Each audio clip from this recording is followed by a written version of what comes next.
Welcome to Shriji food. હું છું મનીષા ઠક્કર. આજે આપણે મથુરાના પ્રખ્યાત પેંડા ઘરે કેવી રીતે બનાવવા એ જોઈશું. તો ચાલો આને બનાવવાનું શરૂ કરીએ. સૌથી પહેલા આના માટે એક જાડા તળિયાવાળી કઢાઈ લેવાની અને કઢાઈમાં આપણે 2 કપ મિલ્ક પાવડર એડ કરવાનો છે. તમે કપના બદલે વાટકીનું માપ પણ લઈ શકો છો. ગેસ ચાલુ કરતા પહેલા મિલ્ક પાવડરમાં જે આ રીતે ગઠ્ઠા થઈ ગયા હોય એને હાથથી તોડીને આમાં સરસ રીતે મિક્સ કરી દેવાના. હવે ગેસ ચાલુ કરીને મિલ્ક પાવડરને ધીમા ગેસ ઉપર સરસ રીતે શેકવાનો છે. ફ્રેન્ડ્સ, આની સાથે જ મેં ચેનલ પર બીજી પણ અલગ અલગ પેંડાની રેસીપી બતાવેલી છે અને એની લિંક પણ ડિસ્ક્રિપ્શન બોક્સમાં આપી છે, તો ત્યાંથી તમને બીજી પેંડાની રેસીપી જોવા મળી જશે. મથુરાના પેંડા માવાનો ઉપયોગ કરીને અને આ રીતે ઇન્સ્ટન્ટ મિલ્ક પાવડરનો ઉપયોગ કરીને બંને રીતે બનતા હોય છે. જો તમારે ઓછી મહેનતમાં અને ઓછા સમયમાં પેંડા બનાવવા હોય તો તમે આ રીતે મિલ્ક પાવડરનો ઉપયોગ કરીને બનાવી શકો છો. અને જો તમારી પાસે ઘરમાં માવો પડ્યો હોય તો માવાને શેકીને પણ તમે આ પેંડા બનાવી શકો છો. જેમ જેમ માવો શેકાતો જશે એમ આ રીતે એનો કલર બદલાવા લાગશે. માવાને આ રીતે સતત હલાવતા રહેવાનું, જેથી એ કઢાઈમાં ચોંટે નહીં.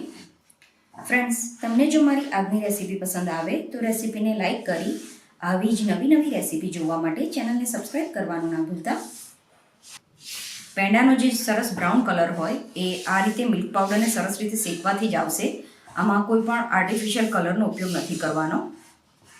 માવો શેકાઈ જશે એટલે આ રીતે એનો કલર પણ બદલાઈ જશે અને તમને આ રીતે એકદમ સરસ એ છૂટો લાગશે. કોણે કોણે આ મથુરાના પેંડા ખાધેલા છે એ મને કમેન્ટ કરીને જરૂરથી જણાવજો. તમે જે રેસીપી શ્રીજી ફૂડમાંથી જોઈને બનાવો છો એના જો ફોટોઝ મારી સાથે શેર કરવા માંગતા હોય તો તમે ફેસબુક કે ઇન્સ્ટાગ્રામ ઉપર શેર કરી શકો છો. તો આ માવાને મેં લગભગ 10 મિનિટ સુધી શેકી લીધો છે અને આ રીતનો એનો આછો બદામી કલર આવે ત્યાં સુધી એને શેકવાનો. તો આ રીતે મિલ્ક પાવડર સરસ રીતે શેકાઈ જાય એટલે આમાં રૂમ ટેમ્પરેચરનું દૂધ એડ કરવાનું છે. દૂધ એક સાથે નથી એડ કરવાનું, થોડું થોડું કરીને એડ કરવાનું.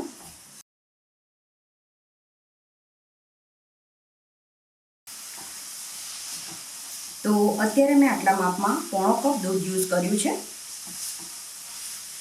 દૂધ આ રીતે જરૂર પડે એ પ્રમાણે થોડું થોડું જ ઉમેરવાનું. હવે આ મિશ્રણને થોડું ડ્રાય થાય ત્યાં સુધી શેકવાનું છે અને આ રીતે સરસ એને હલાવતા જવાનું. તો હવે આ પેંડાનું મિશ્રણ સરસ રીતે શેકાઈ ગયું છે. આ શેકાઈ જશે ત્યારે આ મિશ્રણ તમને આ રીતે છૂટું લાગશે. સાથે જ એનો આ રીતે એકદમ સરસ કલર પણ આવી જશે.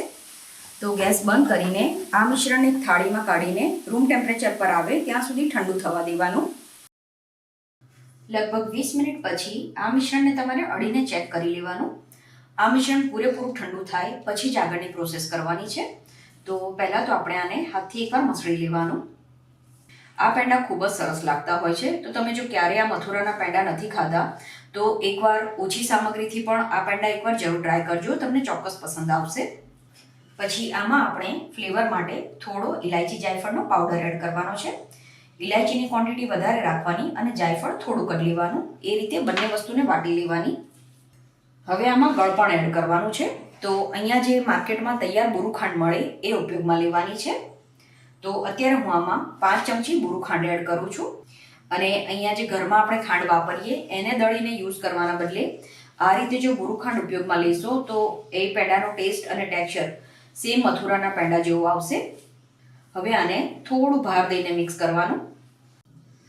આ રીતે મિક્સ થઈ જાય એ પછી તમારે આને ચેક કરી લેવાનું.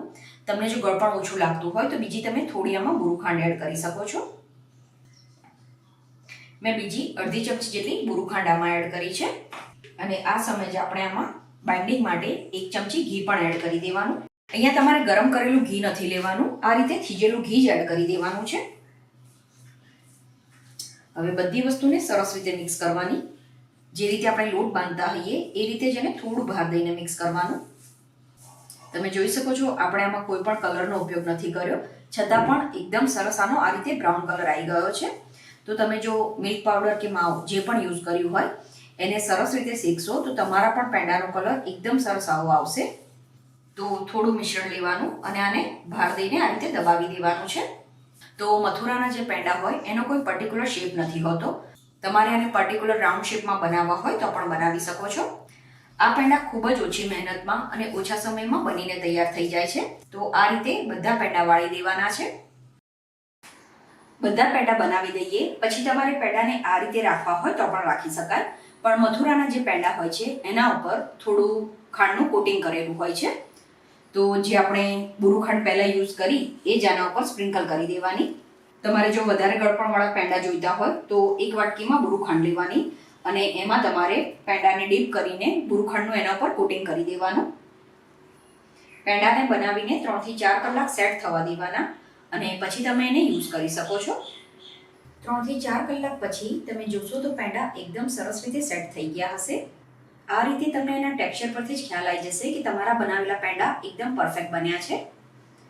આ પેંડાને તમે બહાર 3 થી 4 દિવસ સુધી અને જો ફ્રીજમાં રાખો તો 10 થી 12 દિવસ સુધી સારા રહે છે. તો તમે પણ આ રીતે જન્માષ્ટમી ઉપર મથુરાના આ પેંડા બનાવીને જરૂર ટ્રાય કરજો.